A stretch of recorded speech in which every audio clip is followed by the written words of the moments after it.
a program from the Institute of Chartered Secretaries and Administrators of Nigeria, Icsan, is now at your doorstep. By the way, what is corporate governance and what are its key pillars? Will there be any conflict of interest if our person combines the roles of our chairman and a chief executive officer in a corporate organization? What can Nigeria do to get international recognition in the context of the application of corporate governance? These and many more questions will be answered on Corporate Governance Platform, a program designed to inform and educate our numerous viewers on the adoption of corporate governance best practices by corporate entities. Join the Corporate Governance Platform crew every Thursday at 4:30 p.m. on MITV, your talent station, via DSTV 255 and UHF 43.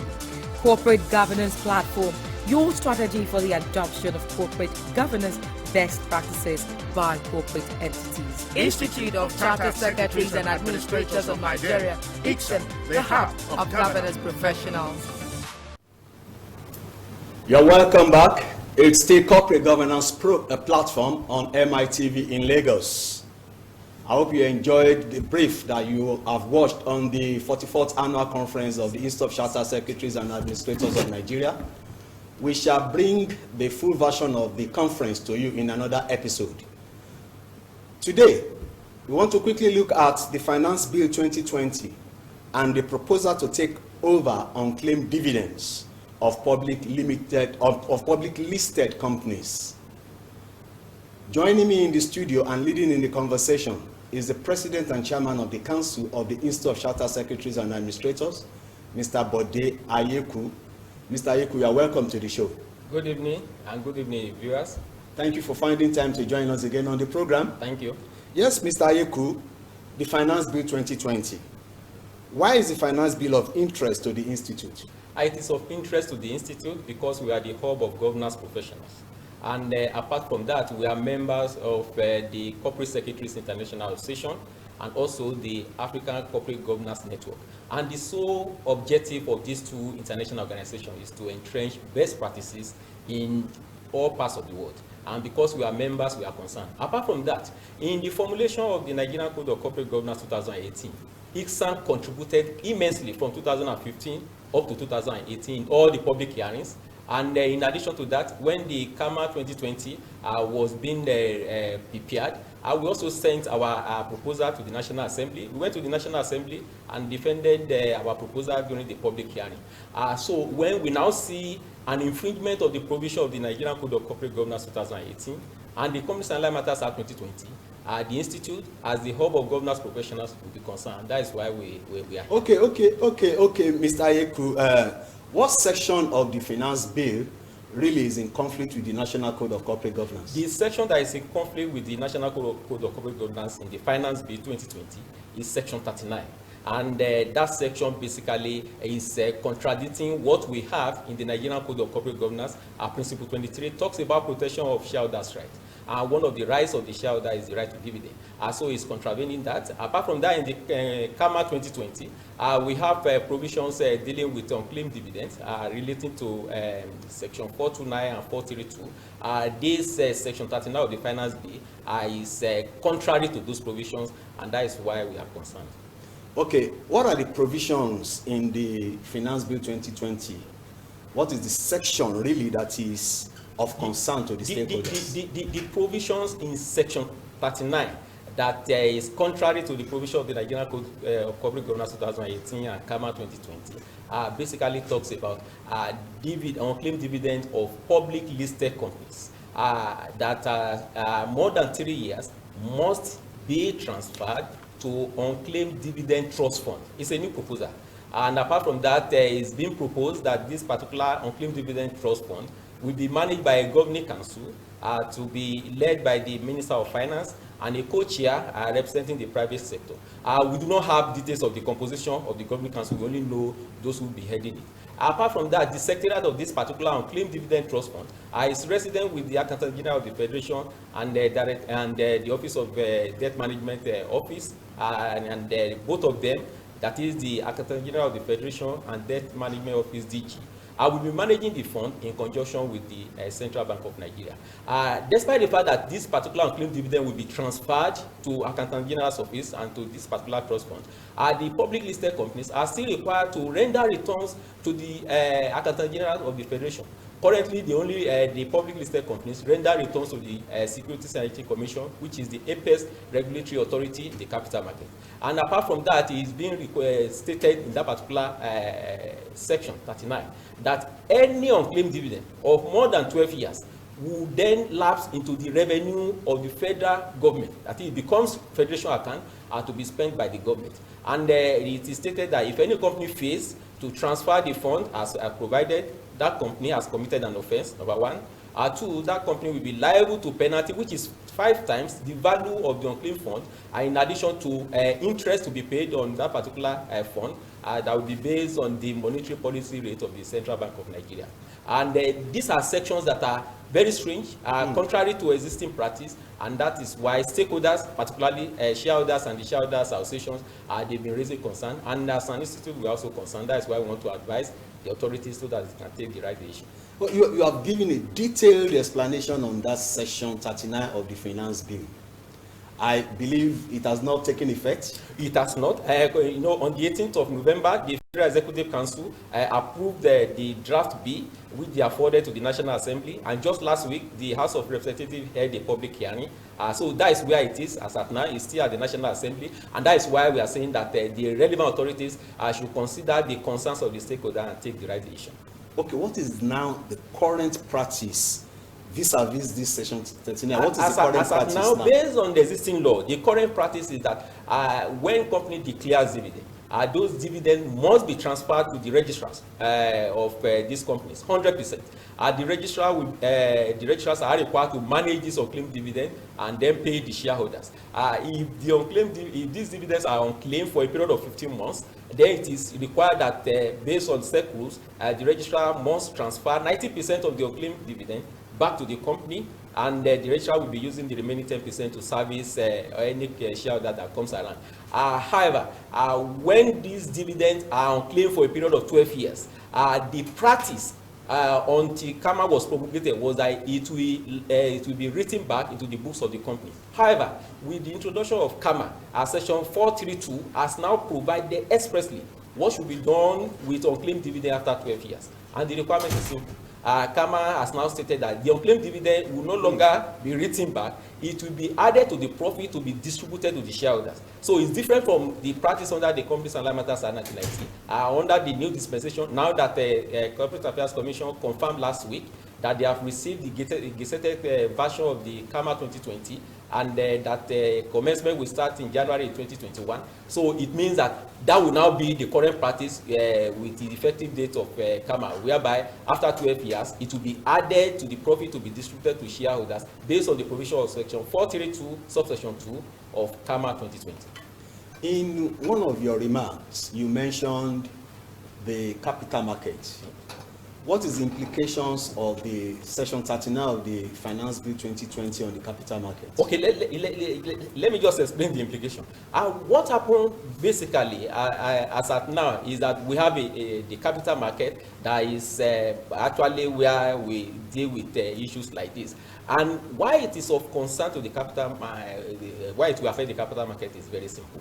Companies will ask, definitely because shareholders are already making and expressing their concerns on this particular issue, definitely there will be litigation on it. Our shareholders will go to court to say it's an infringement of their right. And because they are going to court, whether the companies like it or not, they will join the companies as nominal party.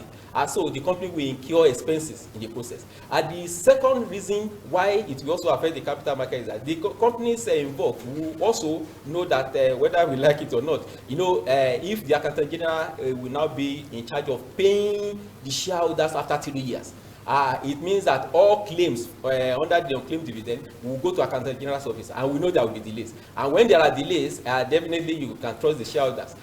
They will sue the company. They will also make some other points disruption that there are delays in managing their unclaimed dividend. Currently, if your registrar fails to pay within the stipulated time as stated in the SLA, that you have with them, you can sanction the registrar. But if it's a Accountant General's office that is managing now, it's government. There is nothing any company can do, and the money is not with them, it's now with the government. Shareholders will be looking up to the companies to pay, so there will be a lot of distraction. And the major concern, why it will affect the capital market is this: as long as we have this unclaimed dividend, and it's stated that after 12 years it will last into revenue of the government, very soon the various committees of the National Assembly, they will start asking the companies to render returns to them, to be sure that these particular returns have been made, unclaimed dividend have been remitted to the Federation account, and because it will be relying on Section 88 and 89 of the Constitution, saying that they have the right to monitor what goes into the Federation account. They will not be interested in the sources of this Federation account. They will be asking the companies to show evidence, and then inviting them to Abuja, bring social documents. So all these listed companies, they will consider all this invitation as distraction, and then they will ask themselves the question: why are we even listing? Most of the companies will now say, okay, why can't we just delist as others are doing of recent? And if you look at the capital market of recent, big companies are delisting. And when they delist, they will not stop at being public company. They will go straight to private company. And the first casualty when they delist is the registrars. They fire the registrar, they terminate the appointment of the registrars. And imagine if a registrar is managing 5 or 6 companies accounts, and 3 of the accounts are gone. The registrar definitely will have to lay off because they will not be able to meet up with their overhead. And the implication is that when the listed company now delist, the quantity of shares available for trading on the capital market will reduce. And because it has reduced, it will affect a lot of stakeholders within the ecosystem. Let me tell you the stakeholders in the ecosystem in the capital market. We have the government. For every transaction on the floor of the stock exchange, the government collects VAT on all the payments that are made. The government collects stamp duty for every transaction. Apart from that, Security and Exchange Commission collects 0.3% of whatever value of the transaction that is made. Nigeria Stock Exchange collects 0.3% of whatever transaction that is made. CSCS collects 0.3% of whatever transaction that is made. The brokers also, that is this, their source of livelihood. They also collect brokerage. So you can see in the ecosystem, when a company delists, the implication is that it affects the government, the revenue will drop, it affects the stock exchange, it affects CSCS, it affects brokers, and then it will then affect the quantity of shares available for trading. And for you to have an understanding of what I'm talking about, in a particular market, if you talk about microwave market, that if you have supply of 20 trailers of tubers of yam, that is, assuming that is what we have currently, and gradually it's now reduced from 20 to 10, the quantity has reduced. And my concern in the capital market is that the companies that we delist, they are not the small companies, they are not the penny stocks, they are the big companies. And it will affect the market capitalization of the Nigerian Stock Exchange. Wow. The Nigerian Stock Exchange is just coming back after COVID. And we do not want anything that will just terminate the gradual growth of the Nigerian Stock Exchange. What we are looking for is a situation whereby the system can be allowed to stabilize so that the Nigerian Stock Exchange and the capital market will grow. Because the issue basically is that you need to look at it from the point of view of the company. The companies are asking themselves, and that is one of the reasons why they will delist. Will any buyer go to the market and be looking for the product of public listed company? Nobody goes to the market and say, I want to buy the product of public listed company. No. So it doesn't add to the top line or turnover of any company. And apart from that, that you are listed does not give you any incentive. No, government does not give you a tax rebate because you are listed. So for the company, it does not add to their bottom line. It doesn't add to their profit. Apart from that, listing on the floor of any exchange costs money. You need to pay annual fee, you need to pay depository fee to CSCS. These are funds that could have been plowed back to the business. I'm coming. And in addition to these particular expenses, when you are listed on the floor of the stock exchange, there are various regulations to comply with, one policy after the other, one reporting after the other. And if you are not listed, you don't have all these obligations. So that's why most of the listed companies are saying, you need to be here. And don't forget, some of those companies have been listed 40 years, 30 years ago. They are just there for a long time. So they just, okay, we belong to this club for a long time, they just stay there. But when they now see this new development that will create big distractions for them without any corresponding benefit, a lot of them will just say, guys, it's enough, let's get out of this. And when they go back to private company, it affects the whole economy.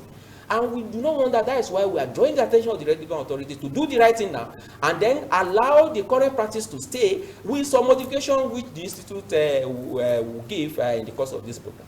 So definitely it will have huge implications on the capital market. But what is actually responsible for unclaimed dividends? There are various reasons, and that's why we are surprised as an institute that this finance bill has nothing, no provision about how to solve the problem of unclaimed dividend. The problems are there, and one of the major problems of unclaimed dividend is inability of the deceased shareholder, the dependents, to get letters of administration or probate in order for them to access this dividend. Because for you to access dividend of anybody, whether it's your husband or your wife, you need to show letters of administration or probate.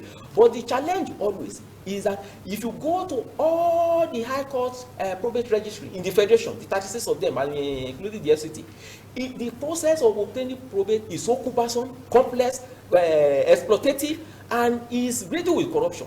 And we are saying that we should find a way to manage it in such a way that the processing of claim dividend will be faster. Apart from that, we need to streamline the process of assessing of claim dividend so that shareholders will just fill one form, and that one form will enable them to claim all their outstanding dividend instead of filling separate form for each company, which is so cumbersome and is time consuming. And there must be time frame within which those forms must be processed by the registrars, by the banks, by NIFs, so that payment will be made promptly. Okay. I would like to take these questions and now two questions together. What are the recommendations of your institute, and what do you think the government should do to resolve this permanently? The recommendation of the institute is that number one, section 39 should be expunged from the current bill because it's an infringement of the Code of Corporate Governance 2018 and also contrary to CAMA. The second thing is that the government should focus on the root causes of unclaimed dividend. Why is it rising? And that's why the federal government should work with the various state governments, particularly the high court, the high courts of all the states. Work with them in such a way that processing probate should not require any dependents to pay 10% to government. Why should, for example, a civil servant dies maybe at the age of 56 suddenly, and then for you to assess whatever is left in the accounts of the civil servant, you are saying that they must pay 10% of whatever value that is in the credit of that particular civil servant. The question is this: the money in that bank account, the civil servant has paid tax to the government. Apart from that, this dividend we are talking about, government has collected its own income from this particular unclaimed dividend. For example, for every profit made by the company, the government collects 30% corporate tax, government collects 2% education tax, government also collects 10% withholding tax. In all, government has collected 42%, and government is now saying in addition to 42%, I want to collect the remaining 58% on an investment or on a transaction that they have no investment. And we are saying that should be avoided. So we need to focus on the root causes, simplify the process as much as possible. The emphasis should be how do we locate the owners of this unclaimed dividend? If you're able to locate them, reunite them, let them get their money. We are saying that Nigerians are poor, but they have this money hanging because there are bottlenecks and there are no concrete steps to address these bottlenecks so that they can access this money. Thank you very much, Mr. Ayeku. You have actually enlightened us, and I believe that it will not end there. I hope when we invite you again to come and speak on this particular topic, you will oblige us. I will oblige, but just to say in summary, we must not forget one thing: section 39 must be expunged from the bill, and also there must be no transfer of unclaimed dividend to any entity, whether corporate, individual, private, institutional, local, or international.